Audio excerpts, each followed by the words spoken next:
Hey guys, Redrix here. Hope all of you are doing well. I don't want to bog down on a huge intro because this leak is a pretty big one. It will go into a lot of things with Season of the Wish, and we haven't had a lot of leaks yet really on Season of Wish as a whole. We've gotten some little nitbits, and this will also go through Final Shape and as well into the episodes with echoes and all that. I just want to point out a huge reminder to all is that this leak apparently is coming from someone or some sort of way from the layoffs that happened in the last couple of weeks. So we have yet really found, conclusive evidence. Some people are saying it's fake. Some people are saying it's unconfirmed. I'll be listing all the stuff up on the video this time because I just want to, makes it easier for you guys. And again, just to point it out there, please take this with a grain of salt, like always. But other than that, let's get right into this leak. So, of course, I just said this information is apparently from a contact at Bungie that was affected by the recent layoffs. That, again, has just been crazy in the last couple of days. I hope that those people, go in with some more, let's just say, go in with having a better path forward. And yeah, so going into this, we have some Season 23 leaks, not a lot, but apparently Dragon's Breath will be the seasonal exotic, and this is actually confirmed by Bungie, which is really good. They confirmed it in the last swap, so that is crazy. So again, if you want to get Dragon's Breath, buy the Season Pass, and if you don't have enough money for it, you can at least get it on the free pass at rank 35. Now, the seasonal activities are going to be 3 battleground type activities, so I'm getting a lot of vibes from Season of the Seraph. I'm probably expecting something similar in terms of the seasonal activities in terms of that, which isn't that crazy, but again, it's pretty nice because I think a lot of people actually like the battleground type activities. Now, each one begins with a wish wall. Players can shoot it for a certain number of times determined by your seasonal upgrades to trigger random challenges or buffs. So this can probably be very similar to that of Season of the Deep or any seasonal activity where you have to shoot things and there's like little things where you can apply to get those challenges and buffs for triumphs and for extra protection on some areas, more damage, etc. Now, the dungeon is a direct sequel to the Shattered Throne. The objective here is to restore it to Mara's control. Savathun helps, but it is necessary to get through the portal. So this is going to be some sort of, again, like it said, it's going to be in the Dreaming City, obviously. It's launching on December 1st. It's awesome. I love dungeons when they launch sort of in that first week. So this will be apparently looking at it in the Dreaming City, but also sort of half and half with the Shattered Realm type deal, which we did in the Shattered Throne very long time ago back in Forsaken. So it's like a direct sequel onto that, and I can't wait to figure out what it is. Now, the season ends with the Dreaming City curse, aided by the actions taken in the dungeon. The 3-week sequel remains in the destination. However, I think they want to keep it in the destination, however, because I think people are saying that right now that, of course, why if you get rid of the curse, then it's kind of going to get rid of some of the challenges and some of the things that you are going to do on the Dreaming City. So, etc. I think they really want to just keep it all the stuff that you want to do throughout the activities over the next 3 weeks. They're going to keep that cycle going for a bit of some time, probably forever, but they want, in terms of the story, I think they're going to conclude it. So it's going to be kind of like, you know what I mean. It works in the story, but you can still do it. Now, here we go. Let's go into the Final Shape leaks. It's going to be very little one-to-one reuse of assets. Old set pieces from Vault of Glass, King's Fall, Vow are appropriated, but changed differently. Now, and significantly, I know a lot of people have been saying that this destination is just going to be a lot of reset, assets from the previous expansions, and I can definitely see that a little bit with some things, but I don't want people to get the idea that this is going to be a whole, like not a new space at all. I feel like it will be. There's a lot of things that I've seen in the trailer, and I was talking with other creators. It looks like a really, finished place and destination that Bungie's really putting their heart into. Probably unlike Neomuna from some cases. Now, Rolk is used as a campaign boss, not really him, just same model. Ghost will comment on it, though. So this will be interesting. This might be something, too, if you played the Witch Queen campaign when the Armed Kara came in for one of the end missions. Maybe we'll get like a flashback, or Rolk will just come back for some sort of cameo. I could definitely see that. That's really cool. The Lucent Hive are in the travel the same way Kate is, not really alive. They are being used as the Traveler's main resistance to the Witness. This gives me a huge idea that we're going to see the Lucent Hive be our allies, similar to how in Season of the Risen we saw the Cabal be the allies through all those sort of events. We're probably going to see them be, against, it will be us, it will be them, probably, maybe Cabal, the House of Light against all the other bads, taking King Vex. You get the picture. One mission requires the Guardian to make a tedious alliance with Ekthar to fight a Shadow of Oryx using hive magic. This is very interesting. I've been like crazy about it because Shadow of Oryx, the idea to have him come back is just so interesting. I love Oryx. I think he's one of the best. I love Savathun, but to even have an idea of Oryx maybe coming in for a little cameo in the story for once in the final shape, that would mean a lot because then we can maybe see all three of the Hive sisters. That would be really cool. Now, looking at the next thing, the Pale Heart is generally large, and we know this because apparently the destination has been told around that it's a very large, and it's, of course, linear. We know that. So this might be one of, or even the largest destination if Bungie puts, their heart and soul into it to make it the biggest. As you guys know, this is the last expansion in the Light and Dark saga. It makes perfect sense.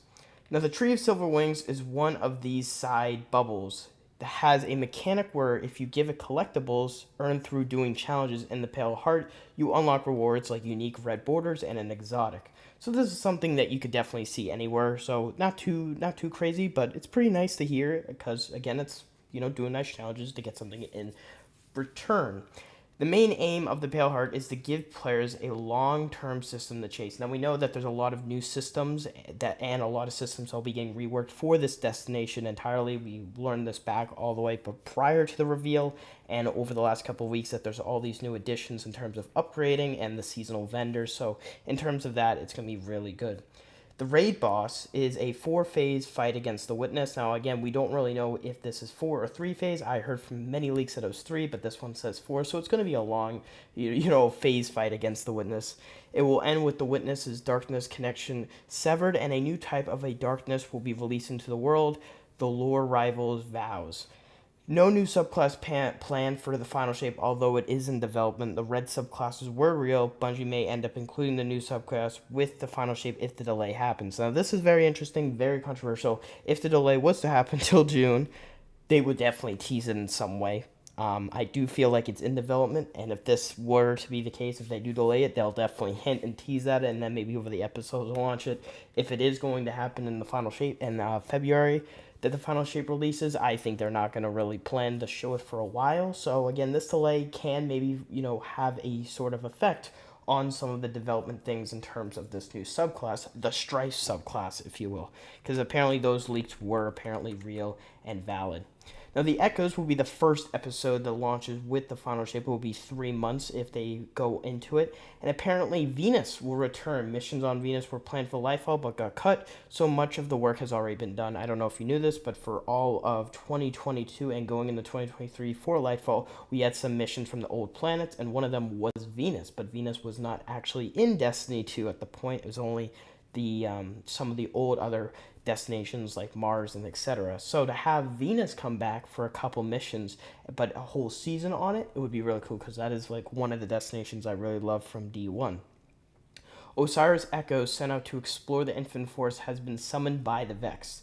The new Vex enemy, the Echo, special buffer units casts Songs of Flame, so ally projection Scorch on hit. Also applies Withered, which either reduces accuracy, reduces fire rate, or both will still be in a playtest, not final. So these might be in a sort of a way light powered Vex because they uses the Song of Flame, and I believe that is the new Warlock Solar Super that's releasing in the final shape. So these new enemies, they might just put some more light power into our enemies that we're facing, such as the Vex, and make them more of a tough enemy. And again, new buffer unit, the Echo, seems very viable because I think it is going to be a Vexed episode.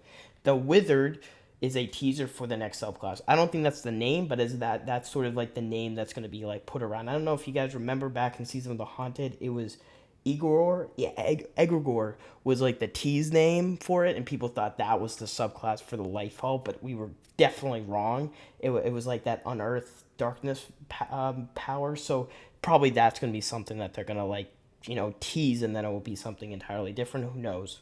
Now, there's 2 Osirises, which is really cool, a regular one and an Echo one, who is now a major Vex antagonist in control of the Precursor Vex. Precursor Vex invasion of Venus. Lots of cool chrome gold stuff littered around the landscape.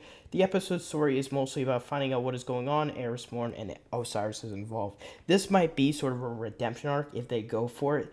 Maybe sort of just fixing the Osiris dialogue, if you will. Osiris was a good character, a very awesome character we were learning about, and I really liked them in sort of like Season of the Dawn, Season of the Undying, and then Lightfall came along, and he really was diminished in this character. So to hopefully, if they do the Echoes, this might really get rid of this vibe of him back with Lightfall, and maybe we can actually have a really good Vex story because we haven't really had a very good Vex story in a while. So that would be really cool. Now beyond, I don't know if this is too Revenant or to Heresy or to past 2025, but episodes are being structured as enjoyable experiences to play through in one sitting. Vaulting will continue, but Bungie plan to let the old episode campaigns be replayed on a rotation. Plans to improve the new player experience significantly. Move, Aspect, and Fragment unlocks away from vendor.